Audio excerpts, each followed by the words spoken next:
Welcome to the Alive and Kicking podcast. I'm your host, Kay Eck, and this is where we talk to ordinary people about their extraordinary lives.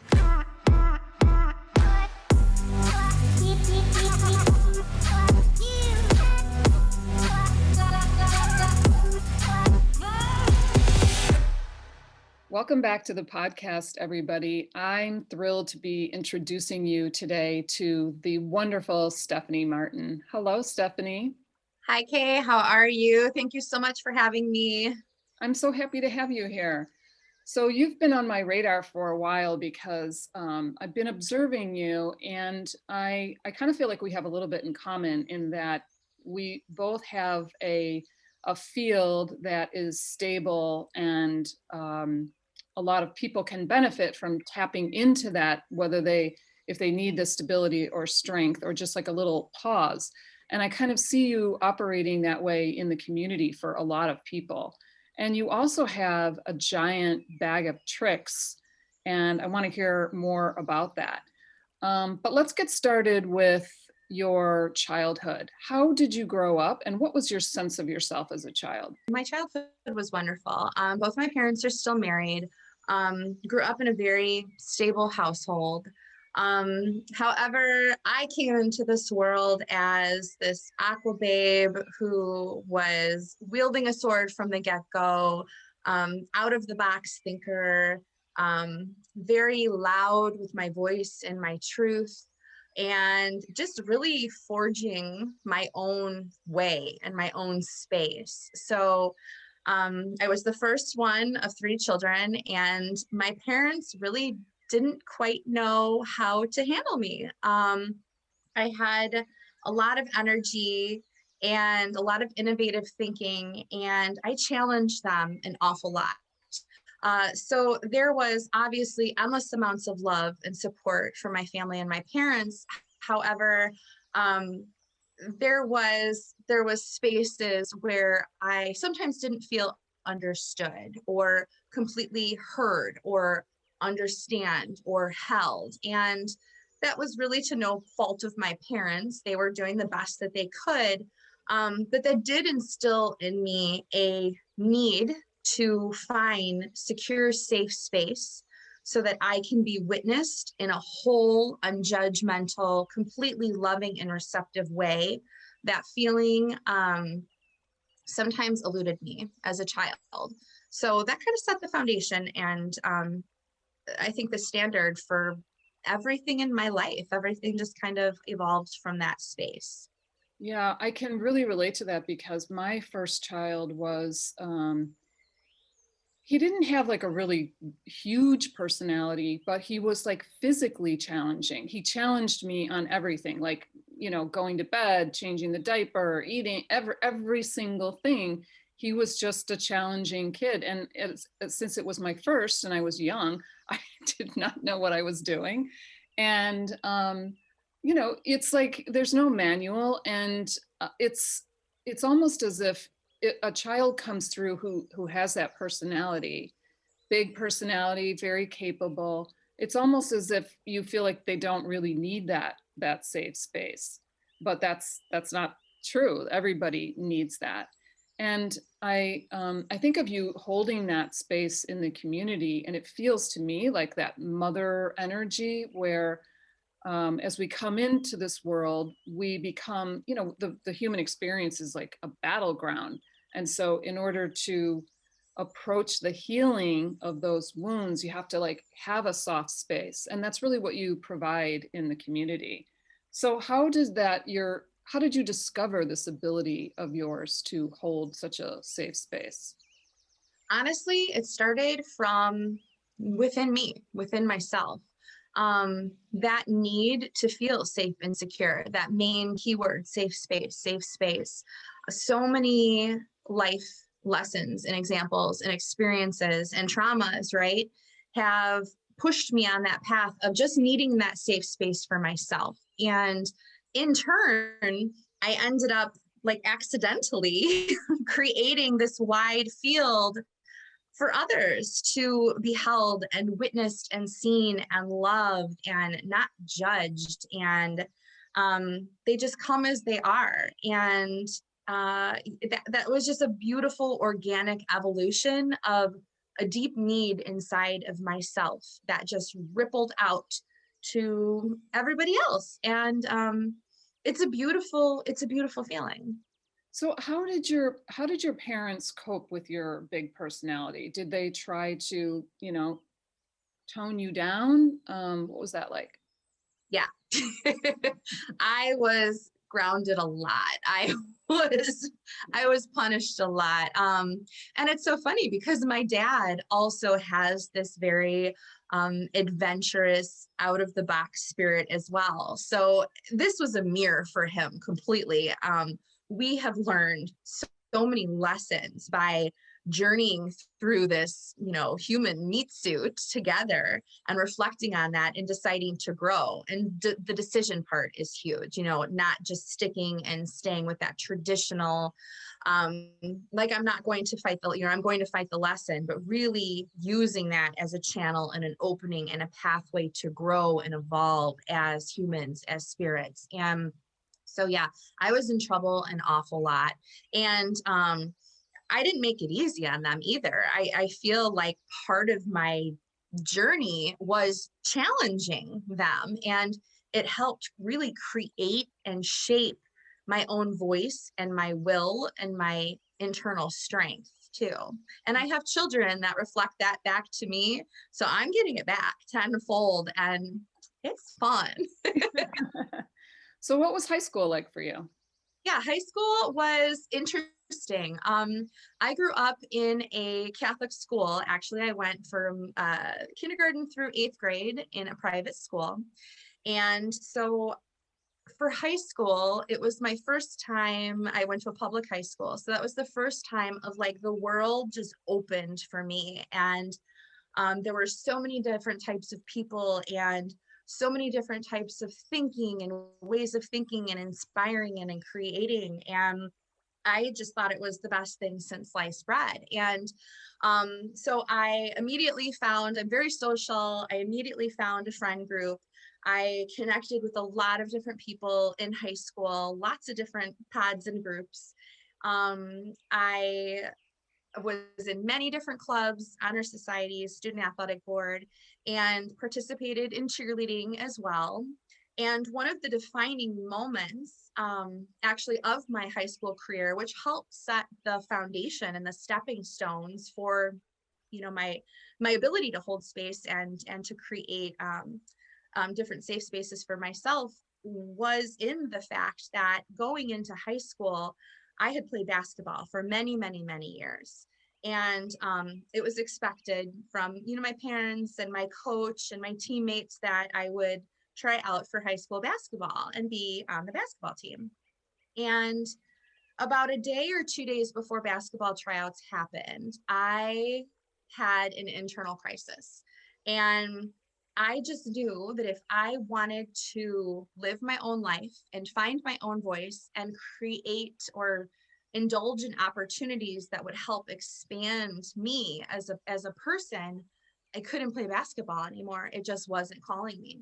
So basketball tryouts and cheerleading tryouts were on the same day. And without telling a soul, without telling my parents, without telling my coach, instead of going into the basketball tryouts, I veered right and tried out for cheerleading, and I made it, and it was wonderful. But I definitely heard about it from my parents and my coach. And I had a great time cheerleading. I was very successful. I ended up being like the captain my senior year. It was wonderful. And it allowed me the freedom to not stay stuck in that box. I really needed to find my own voice. But yeah, that was a very scary, it was a very scary moment. But I do feel like that really set the stage for decisions that I would have to make later in life, even a few years down the road, as I ended up getting pregnant with my oldest one, who is 21, when I was 17, and I had him when I was 18. So the small everyday decision of choosing cheerleading over basketball allowed me to propel forward in later in life a little bit. So high Yeah, school was crazy. that's such an incredible thing. I'm amazed that you had the awareness that breaking out of the box was was more than just being social and doing cheerleading. Like you had the notion that this was something that you were doing for your spirit, that your spirit wanted to be expressed in a bigger, different way. I find that incredible that as a freshman in high school, you could make that kind of decision. Was that something that was cultivated in you as a child, or did it just come with you as part of the package? I think a little bit of both, right? So I think it was what I was born and what I brought through, from spirit world, what's intuitive naturally in me, that kind of like go right when everybody else is turning left type of behavior. But also, my dad is he's a bull. He leads by example in that way too. So if something isn't right, he uses his voice to speak up, and he is a truth speaker and a way shower. And I always felt like he almost holds kind of this like preacher energy to him, right? The supportive, motivative. He's been a salesman all his life, so of course he's had teams where he's had to motivate them in that way, but he does it throughout his daily life, whether it's his children or his friends or whoever. But I watched that growing up. I watched him, you know lead by example and lead by his heart. And I think that gave me permission, even though he wasn't happy about it, that gave me permission to do the same thing. Yeah. Hmm. So, what was that experience of becoming a 17-year-old mother? I mean, can you dive into that for us a little bit? Were you scared? What was the hardest part, and what were the joys? Yeah, obviously that was, I felt almost kind of like I connected to that little soul even before I met him, even before he was physically present in this earth. I had an immediate connection with him. Mm, I knew him, I knew his spirit, I knew his vibration. And I became, in a sense, like his protector, like his warrior. And my voice that I learned to speak up and use so strongly and clearly before came his voice and his mouthpiece for existing in this world. Um, Obviously we had many different options, when we found out we were pregnant, but I was adamant that this little spirit needed to be born. And that again helped kind of pave that path for, I'm putting my sword in the ground, and this is the way that it's going to be. I ended up going to school full time. I was working full time. I was a mother when my friends were, all going off to college. I was, doing college at home and balancing diapers and studying. I would stay up until 3 a.m. to finish my papers. It was really challenging. And I almost feel like I kind of just slipped on, I don't know if it's autopilot or if honestly, universe just kind of carried me through that time. I ended up graduating summa cum laude. I was nominated for presidential award in my college. I was on honor societies. So I excelled in that space, but also, yeah, it was quite a challenge, but I learned how to multitask. I learned, my voice, which again, the multitasking carried on later in life for me too. So it was definitely challenging. My parents were extremely supportive. Without them, it would have been a lot harder. So I give them a million kudos. Um, my would seem to be my husband down the line. I had met him obviously in high school, and we ended up getting married after we both graduated from high school. So my oldest dad and I, were trying our best to do college and work and be these parents as kids. And honestly, I think the hardest part about being a teenage parent is even though I had a strong sense of self, right? I was changing and growing and evolving, and I almost ended up kind of growing up alongside my oldest and really trying to figure out who I was and what kind of person I was going to be and what impact I would make to this world. And yeah, it was a lot. It was a lot for an 18-year-old kid. Yeah. Wow. I have goosebumps hearing about that. Um, at what point did you see that your life was a spiritual path? Okay, so I think when I was a child, when I was a very small child, I was connected to the other side, as we all are, but I was very aware of it. I was aware of energy. I was aware of how I perceived energy individually. And I had a very deep, deep, deep sense just within me, within my heart, that I wanted to help people, that I wanted to help people. And so that was kind of in the background, in the back of my mind, the back of my heart as I went along through life. And when I started in my like early 20s, before I got married at the tail end of college, I started getting all of these health problems. So I had my gallbladder removed. I struggled with gallstones for 3 years. I had endometriosis. I had ovarian cysts. I had my tonsils out. So early 20s, I had all of these medical things happening to me. And I was a healthy woman. I didn't understand what was going on. So I knew something was going on. And I started looking into energy at that point, just dabbling, just dabbling. And it was almost kind of like the universe was like, I'm going to push you in this direction just a little bit. And it took many years, but I started understanding that there were some significant energetic imbalances just in the way, the vibrations and the way that my thoughts and my actions and my interactions with other people um, affected my physical health. And so I dove down this rabbit hole of attempting to learn why I was so sick in these areas and what can I do and what lessons can I learn from it and how can I shift my actions in my daily waking life to facilitate some kind of shift, physically with my health. So that's kind of where that started at. It was a health crisis. Wow. I mean, to think that you were also dealing with a health crisis on top of all that is like, Yes. yeah. How did you not lose it? I don't know. I mean, like I do lose it. I mean, I have lost it many times, but I don't know. There's just some kind of like little guiding force on my behind that keeps pushing me and keeps going and growing. And as I got through my 20s, and into my early 30s, actually, it was like tail end of my 20s. I really started, it was after I had my third child.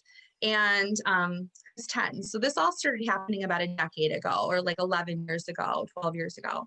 And I started getting into yoga and I started getting into meditation. And I started expanding. I went on this huge research of different world religions and different spiritualities and trying to just understand what my role is as a person and how does that relate to spirit world and how does that relate to my path.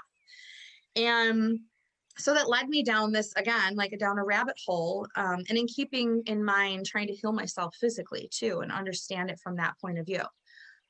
So then it actually, when a local yoga studio was offering Reiki training, and I had never done Reiki. I had never even known what Reiki was at all, but it sounded cool. It was one of those times that the universe was firmly pushing my back, and I just, I'm one to kind of take cliff dives quite often. As soon as I feel spirit on my back, I'm like, wee, here we go. So I signed up for the course and it had gotten canceled, but I was adamant that I wanted to take this class. So I found this woman randomly an hour and a half away from me who was holding a Reiki 1 and 2 certification in her basement in the middle of a cornfield. So I packed up my stuff for the weekend, drove an hour and a half away, and found myself randomly sitting in this lady's basement. She could have been like a killer. I don't know. But like the minute I sat there, it hit me. And I was like, oh my gosh, I get it now. It was a total awakening moment. It I understood why I'm here. I so deeply connected to my heart and my soul. I felt validated. I felt seen. And for the very, very first time ever in my life, I felt like I had come home, or I had found my safe space, my true safe space where my soul was completely understood. Um, so after that, I learned about different chakras. I ended up really going on this physical healing journey, learning about energy, learning about Reiki, and I ended up curing my endometriosis. I do not have it anymore. I have not had ovarian cysts. Obviously, I had my gallbladder removed, so that's not there anymore. But so I shifted the information, and this wasn't easy work, and nor was it quick work. It was long and tedious, and I still have issues. I still have physical issues with other things, right? That part's done. But yeah, so that kind of was my 20s and how I got into energy and how I discovered this path, just kind of by using my own health and what I needed to work on as a propelling force. Yeah. So that from that moment in the cornfield when you had sort of an awakening, a coming home, you speak of it as, which is beautiful. Did that cause a shift in your life? Did you have to quit what you were doing and start something new? How did that affect you? It did. It was, to date, the hardest shift I've ever had to make in my entire life. As I was shifting as a person, as a being, and all of those things, all those thoughts and actions have a vibration to them, right? Everything else was shifting. And I felt very, very called to bring the knowledge or the education to other people too. And, 10, 11 years ago, 12 years ago, not many people around here knew what Reiki was, right? They either thought I was absolutely insane and crazy. Some people still do, but, or, they're like, it's evil, blah, blah, blah, blah, blah, blah.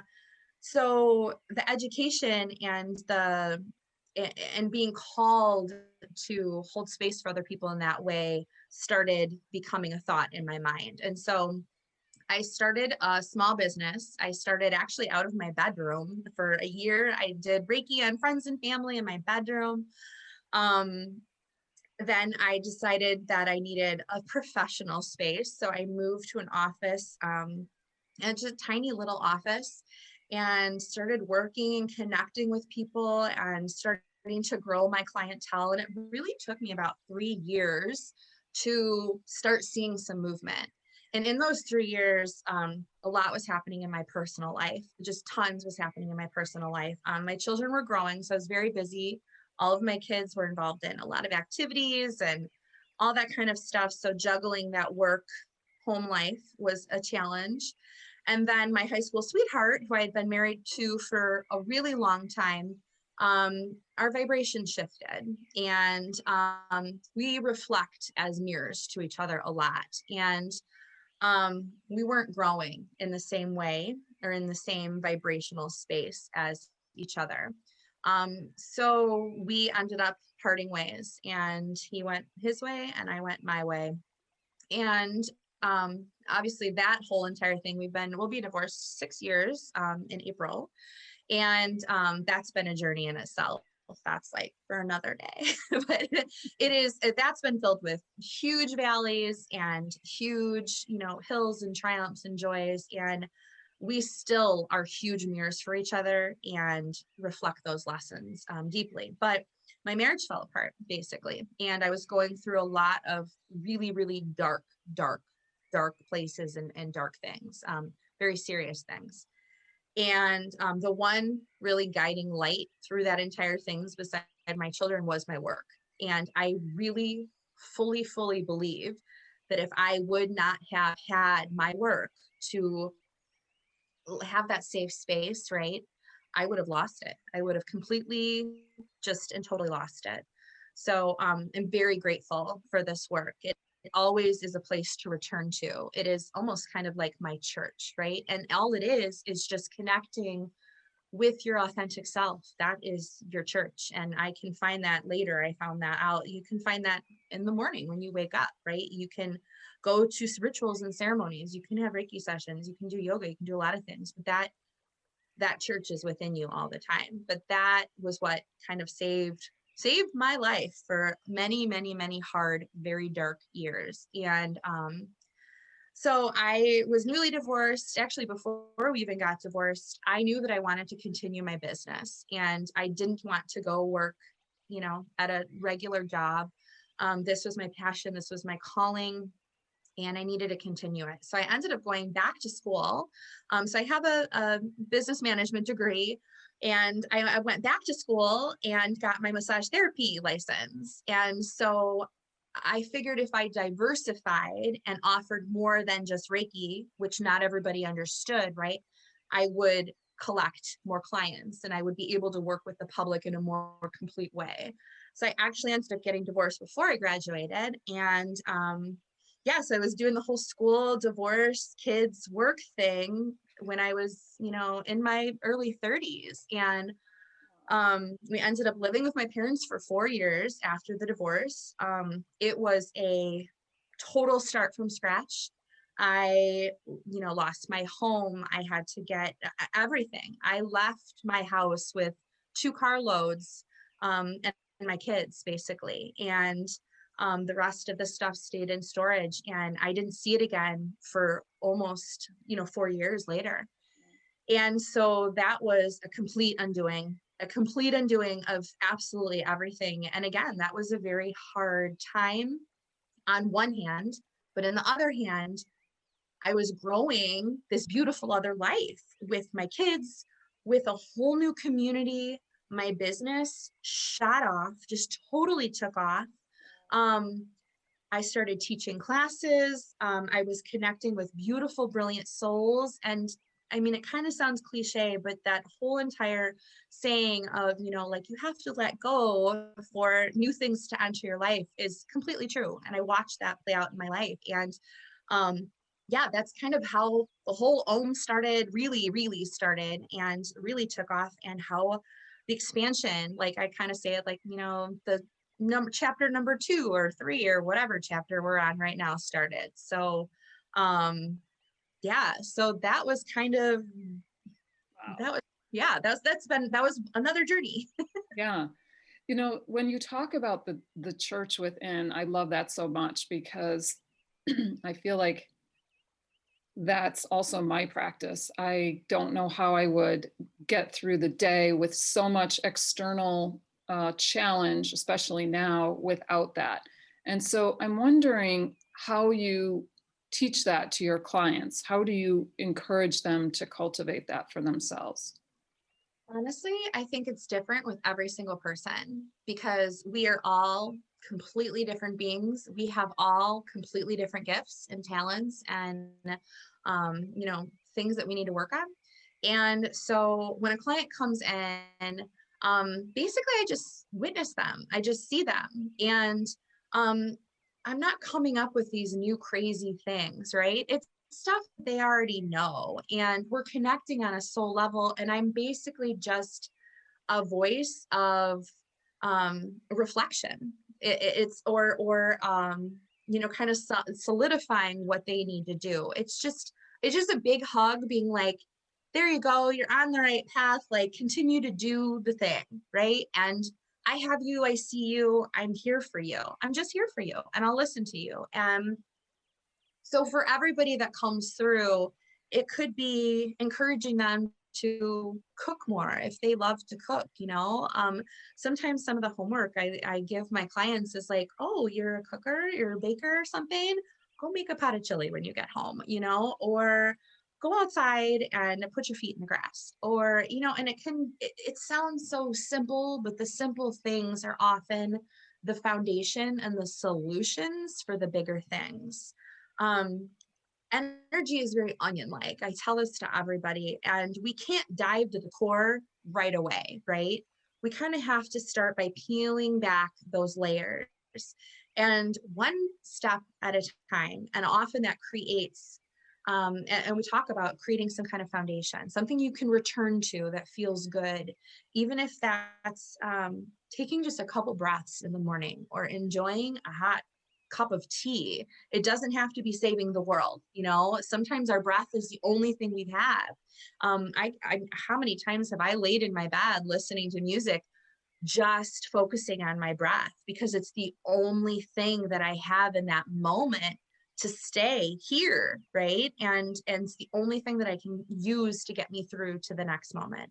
And other times I'm out attempting to save the world. So it's different for every day. It's different for every person, just based on where we're at in our journey and our life.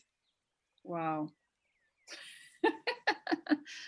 Yeah, I feel that the breath is, I mean, I've been talking about it nonstop for years, but for me, that is, it's an everyday practice. It's an every hour practice. It's an every minute practice, because it's literally the only thing that you truly have that's real. Everything else is like kind of crazy, wild illusion almost. So what other tricks does your business include now? Because I know that as we are sitting here, you are waiting for a mother to go into labor because you are a doula. I am, yes. I was actually texting with her last night and she's like, oh, some things are happening. So made sure to keep my phone on, and that's always super exciting. Yeah, so just like Earth evolves and grows and seasons and days and nights, we do too as people. And also, maybe this is part of my Aquarius mind. I love new things, right? So my root, my base, my foundation, which is super important, is Reiki, which is energy work. And that is my heart, and I will be doing it till the day I leave this earth. And so I facilitate a lot of energy, holding space, helping people take ownership of their energy, and watching them transform it. I do not call myself a healer because I don't do any healing. There is no healing. I am just a facilitator. I'm just a witness. That's what I'm here. And I'm opening safe and sacred space so that you and your higher self and your guides can feel secure to do the work, right? Energy is my base. Also, I'm a massage therapist. I don't have a specific type of massage. It just is what everybody needs, or, you know, whatever that person needs particularly. I do a lot of prenatal massage too, because I have a lot of mama clients. I do some trying to conceive work too within the energy base. Um, I just got certified in shiatsu as well, beginner shiatsu. So that has been completely fascinating to me, because it truly is this beautiful bridge of the physical body and the energy work. And marrying the two together, it's a total complete practice. So I'm very excited. Sitting at the feet of another wise one, kind of just absorbing all the information that she holds, which I think we should all be students all the time, forever. So I do that. I also teach Reiki certification classes, and I hold several a year for 1 and 2, as well as master class. I lead groups. So now I'm more of in a home-based, smaller studio, but we used to run many circles, sister circles, mothers circles, lots of things. So I help facilitate community events and sound healing, stuff like that. I am a certified domestic and sexual violence volunteer through a local violence shelter, and that provides services for a lot of different things. So I do think as I evolve and as the kids grow up a little bit, I would love to almost kind of like be a doula for on-site aid for hospital or police stations for people that have been victims of sexual or domestic abuse. I do work with a lot of clients that have that in their background too. So that is something that is very near and dear to my heart, holding space for that kind of experience. As well as, yes, I am a birth doula too. So I sat at the feet of a wonderful woman, Wapio, with the matrona, learning all of that. Oh gosh, I mean, it was birth knowledge, but it was cosmic knowledge and universal knowledge. And the women that I sat with to learn, it was just an experience from another planet. So yeah, I'm a birth doula. I don't do it that much. So it's only either long-term clients or, just a special kind of connection. I obviously am a single mom, so I'm home with my kids. I'm running a business and we live in a cute little cottage. So I'm taking care of my little house. So I want to make sure that I am present enough for my kids and my clients and my mamas and their families. And so I don't take on too many clients, but this one's special. So birth is just, oh gosh, there's really no words for birth. Birth is an absolute miracle, an absolute miracle. I'm just really happy that I could be a witness to that and all of the other birthings that we do. Yeah. Wow. I mean, it's so much, and I feel like only you could actually hold that much responsibility and in the community. And before we go to the lightning round, I was wondering if you could talk a little bit about your online forum platform that you've created via Facebook called Home. And I find it to be a very neutral and supportive space. It's not super dupe. There's a lot of people who are tapped into it. And it's almost as though the support is implicit rather than constantly being demonstrated through, a lot of conversation and memes and stuff like that. I was wondering what your vision of it is and for it. Right. So as we shifted, obviously, like I've held a lot of physical spaces for Om Sweet Om's community. And during the whole pandemic, I had to shift gears completely. That was an internal expression. So something I was internally being really challenged to do, as well as what I was hearing was the external need and expression from the community. So we were shifting, everyone was shifting. And that space, that safe space, had to evolve and shift too. And which equals, some hardships as well as some growth too. And I'm not afraid to do the shifting at all. And so for me personally, it started in here. It started internally for me, as everything does, right?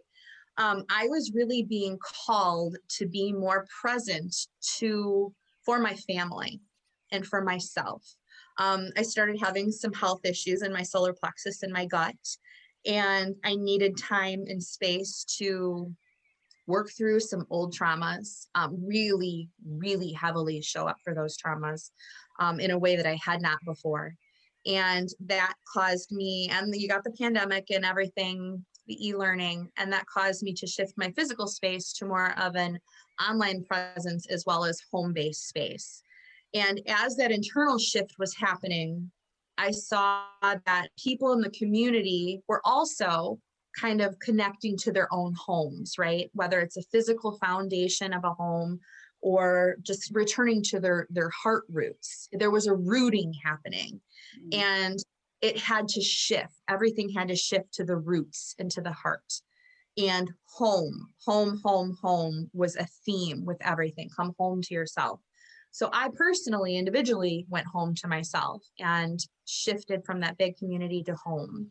And online, instead, we had so many different groups, and I loved them, and I loved all the facilitators, and I loved the vibes, but we had so many different groups, and I felt it created somewhat of a division within the community because there's so many different groups. So I wanted to shut down all of the groups and bring it back home. Just everybody. I have the faith that we can stay in one place and see each other and witness each other and go through the things, right? Just together. So that is our online space. That's our home space. And again, it's a non-judgmental space. I have, I'm the admin for the page, but I am very clear in the fact that I'm not going to run all the events for people. We are a collective of bright minds and talented souls, and everybody's opinion and everybody's talents matter. And it's not just one person, right? Leading the troops. So that is just a safe, open space for a lot of people to come home, feel connected, have that community connection without being divided.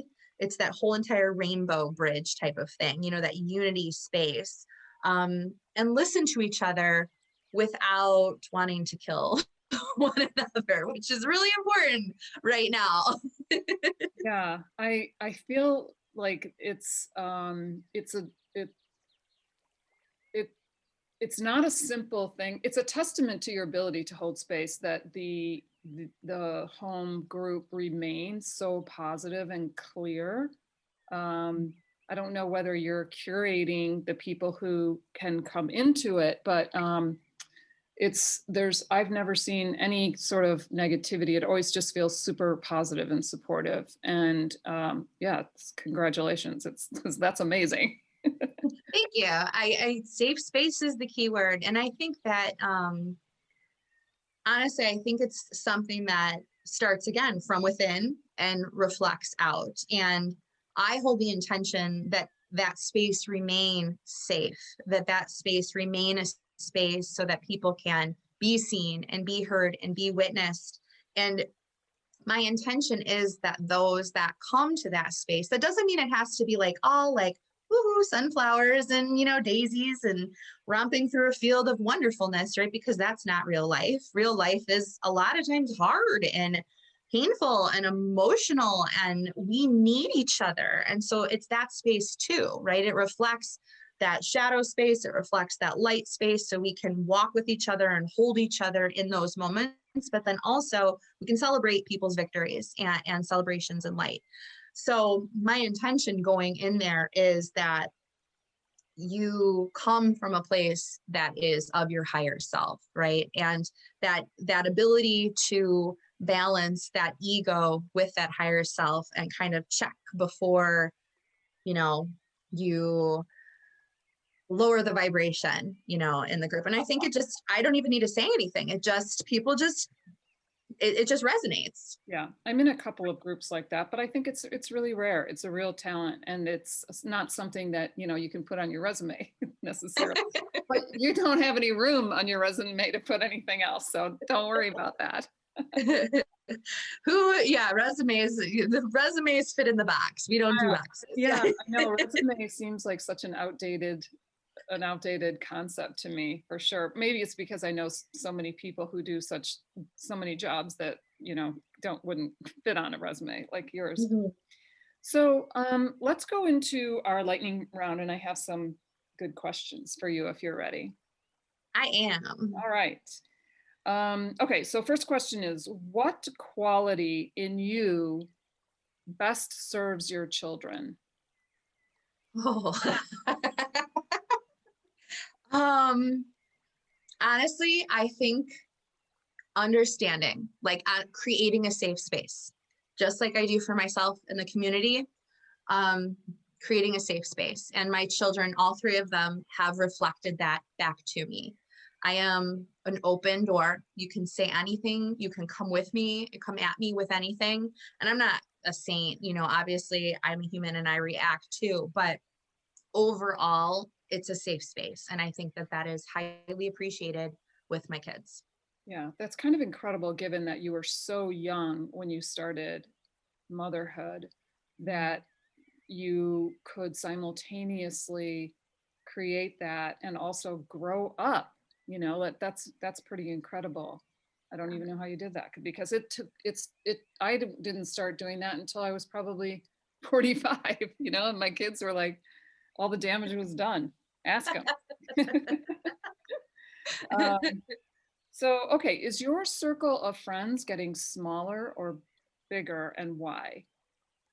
Um, I don't honestly, I think they're staying the same, pretty much the same since the past 6 years. So I have obviously a core group of people, and I'm friends with a lot of different people, but I have a core. I've got my core besties. I've got so many beautiful women that I work with and that I just adore and circle with and love. I have students and clients, and my circle, I feel like, always gets wider in a sense, even though I have returned to my roots physically. So I'm not as, I guess, physically accessible as I was, you know, even a year ago. That doesn't mean that I am not accessible, through a lot of different ways. So I have set up some boundaries and pulled my energy in a little bit, but my circle of friends hasn't changed. And I actually think that many of the relationships have grown and evolved and are deeper now than they ever have been. So this year, coming home to myself and everyone else coming home to their selves, really, really deepened our connection. Yeah. For me, it almost seems as though my circles are getting both smaller and larger. It's like like these spheres exist. I have like the tight supportive group that is like my council, and then I Yes. have like a larger group of like-minded or seeker people who are on the same journey as I am. Mhm. And it's almost as if those spheres exist and people move in and out of them. Some move out of the inner circle because they want to do something else, or it's the challenge is not to get attached to like this sphere has to have these people in it. It has to be porous enough to let them come and go and explore, and for me to allow new guidance in, because that's really what we need as we grow. We need different guidance, you know. I totally agree. I think specifically last year, there were so many big shifts. And I think a lot of the big players, some of the big players in my life that had been, forever standing pillars, had transformed into something different. And so last year was a huge year of grief for me too. Yeah. And those people did transition out, or taking shape of different roles in my life. Yeah. And other people stepped up, or maybe they were in my inner circle but they took a bigger, more prominent role as a pillar as this chapter unfolds. So there was a lot of grief, as there always is when relationships transform, because I do feel, when we transform a relationship, it's a bit of a celebration, but it's also kind of a death in a way. And I honor that and I grieve it, and it's okay to like have the feelings, right? But ultimately it hurts more to continue to hold on than, gracefully let go and flow with what's coming in, all the new things that are coming in. So Yeah. transition and relationships are hard. Yeah. Yeah, they are. Yes, they are. Okay, what's your go-to snack? Oh, well, that's changed. Okay, first of all, it was popcorn. I love popcorn. Stove popcorn, with a little bit of oil and a little bit of salt is my love. I had been working, I had sat on my solar plexus all of last year, kind of pulling my energy back. I got into shiatsu because of that, because of it was a little bit of a health crisis. And I ended up in the emergency room Christmas Eve due to the health issues. Everything from the inside, the bone, from the tissues made their expression, and which pushed me on a whole different path. Since Christmas Eve, I've lost a bunch of weight. I feel healthier. I feel more vibrant. I feel more clear. So nowadays, it's actually different flavored rice cakes versus popcorn. I love popcorn, but I cannot eat it. Oh, It's yeah, not it's so good for me. hard on your stomach. Yeah. It's not good for me. I'm also Yes. discovering that now my life has been like a series of like giving up like certain foods that were not serving me. And Yes. it seems to be never ending, because I had given up nuts, I'd given up lots of stuff, but now it seems as though two things: lentils, which I love, I Uh-huh. cannot eat them anymore, and seeds. Oh, I think I'm done with the seeds. it's like sad. It's like a relationship I have to let go of. Yes, very much so. And the like even drinking for me, I haven't had a drink in a month, and that's opened many, many doors. But I've reflected, even like just as a social drinker, I'm like, I see how I was using that, or even popcorn in a sense. Like popcorn was kind of my crutch, like when I wanted to relax or different stuff like that. And I cannot have that anymore. I can't do it. And um I'm not going to fight it. I'm just going to roll with it. And now rice cakes are my boo for a Yeah. second.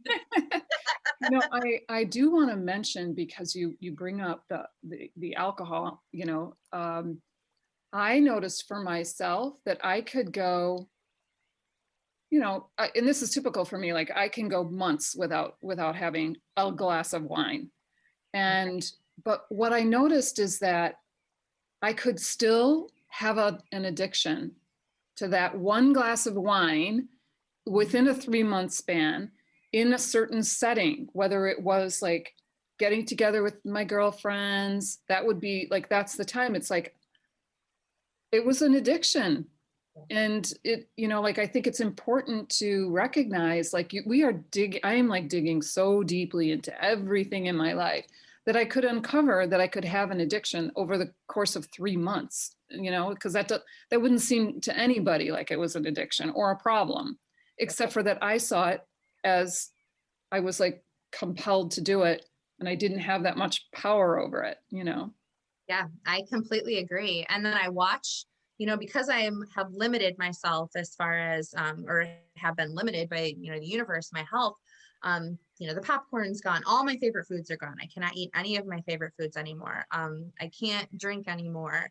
And so then I'm watching myself and my behaviors, and I'm like, okay, the Amazon shopping has gone a little bit up, but I'm like, I am noticing that I'm having these tendencies to fill one thing with the other. And I'm like, why am I filling holes? Where does that need to come from? It's a never ending spiral, a never ending journey, but the awareness is the key. Once you're aware, then you can have the choice whether to take action on it or ignore it. Yeah. Yeah. I feel like that's been one of the blessings of COVID, is if you're willing to allow it to be that for you, is this time to dive into and to observe some of your behaviors and thoughts and actions, for sure. Yeah. Yes. I found a lot to work on. Let's just put it that way. Yes. Same. So you're in good company. Okay. So what was the last thing you cried about? Um,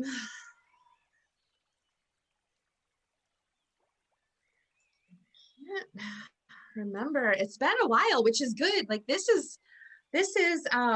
kind of a new energy right now, because I am life I'm not gonna life has been beautiful, right? But life has been really hard, like really, really hard the past 6 years. And even though there's been so many blessings and so many wonderful people, it's been really rough. There's been a lot of trauma and a lot of things that have happened over that time span. And so I've shed a lot of tears, a lot of tears. And one of my words for this year, for 2021, is joy. Joy, joy, joy, joy, joy, joy, joy. And that doesn't necessarily mean happiness, right? We could just find joy in the simple things, but it's a shift of how I am perceiving everything happening to me, and choosing to engulf and embrace that experience with a joyful mindset and a joyful vibration. So because of that, it shifted some things, and I am really happy with the way things are going lately. And so I don't remember. I think probably the last time. Oh, I remember. I was watching the Tutors. I was watching the Tutors, and something spurred a memory of a moment from my ex-husband, and just the reflection on everything that we had gone through. And if things were different, or if a moment would have panned out differently, would that have shifted us into a different way? Or and that reflection, it was just a sore spot, and such an emotional space, and almost kind of like missing, you know what I mean? You miss the person, you miss that full family feeling. And just like the what ifs kind of get to you a little bit. So yeah, I think that was the last time. And that would have probably been in like maybe November or so. Like that was like good cry, like, that type of thing.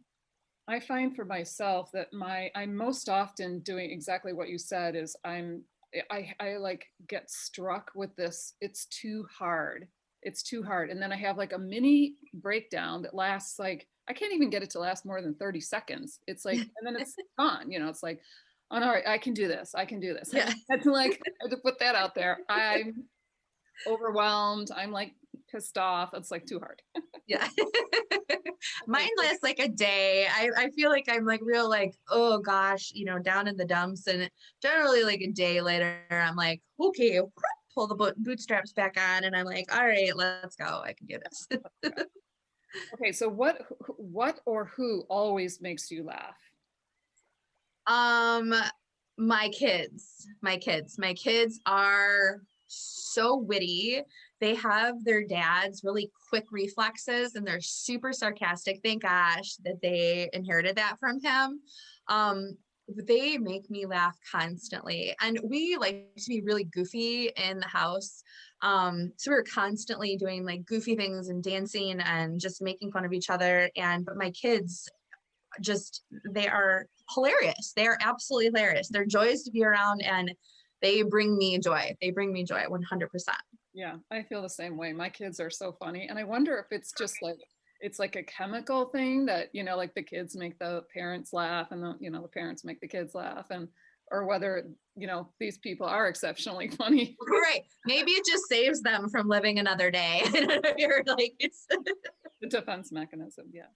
So did you bring a question for me today? I did. I had a couple rumbling in my head.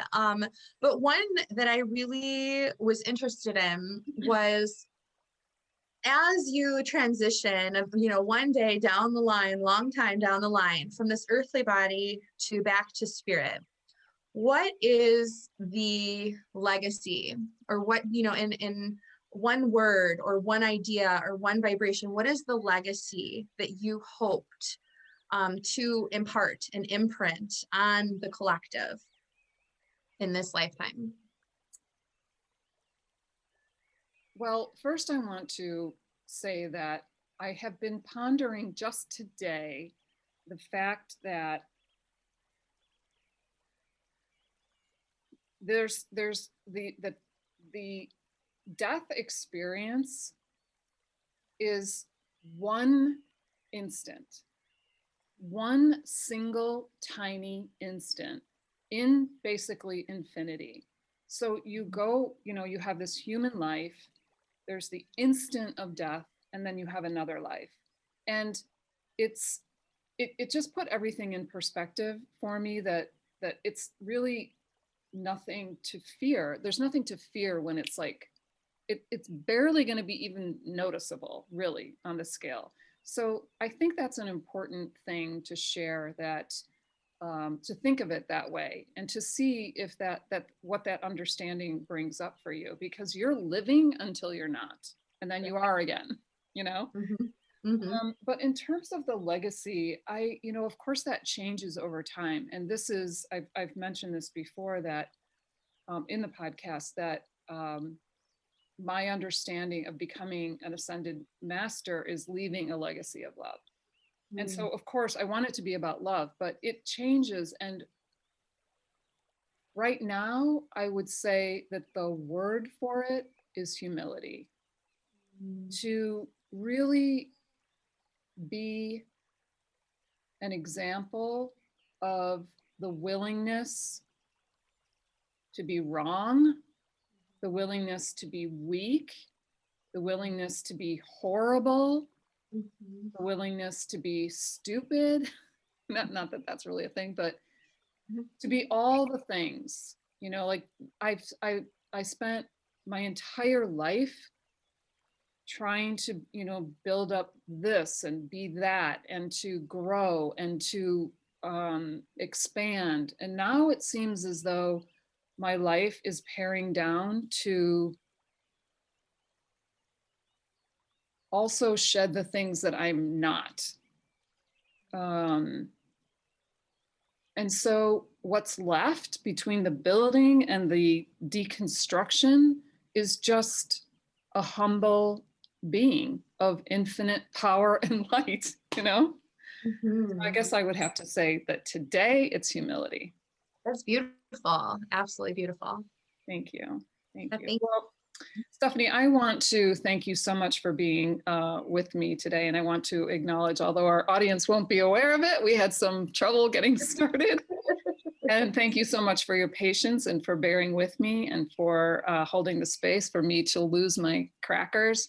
And yeah, so thank you so much. It's been wonderful being with you. Yeah, thank you so much. This is my first podcast. I was a little bit nervous, but you made this so welcoming and warm, and I really appreciate you opening the space for me to be heard and seen and witnessed. So thank Well, you, Kay. yeah, you seem like an old pro. So which you seem like an old pro at everything that you do. So Thanks. we'll tell people how to get in touch with you in the notes, and I wish you all the best in your Thank future. you. Thank you. You too. Thank you.